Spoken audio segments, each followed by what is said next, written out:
Hello my dear purple berries, আসসালামু আলাইকুম। আশা করি আপনারা সকলেই ভালো আছেন। এত রিউমার্সের পরে অবশেষে বিয়ের আসরে বসতে চলেছেন কিম তেইয়াং ওরফে ভি। তো কে সেই ভাগ্যবতী মেয়ে? কাকে বিয়ে করছেন Kim Taehyung V? K pop media হঠাৎ কেন এত চুপ? আর আর্মিরাই বা কেন এত ভিকে হেড কমেন্ট করছে? তো চলুন কথা না বাড়িয়ে মূল ভিডিওতে যাওয়া যাক। বিটিএস ভি বা কিম তেইয়াং এখন সোলো এরিয়ার মাঝে রয়েছেন, টুগেদার উইথ ডিওর, শ্লাইন আর অ্যাক্টিং প্রজেক্ট।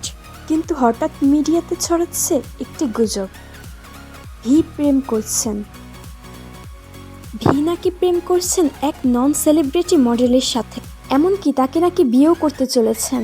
কিন্তু হাইপ বরাবরের মতোই বলে যাচ্ছেন যে we do not confirm artist private matters. তবে এখন প্রশ্ন হচ্ছে, এই রিউমার্স কন্ট্রোল করার জন্যই কি হাইপ ইচ্ছে করে চুপ হয়ে আছে, নাকি ভিয়ের ফিউচার প্ল্যান নিয়ে চলছে ভিতরে ভিতরে আলাদা কোনো প্ল্যান? কোনো ফ্যান্সরা বলছে ভি ডিজার্ভস লাভ, আবার কোনো ফ্যান্সরা বলছে ভি ইজ আওয়ার্স।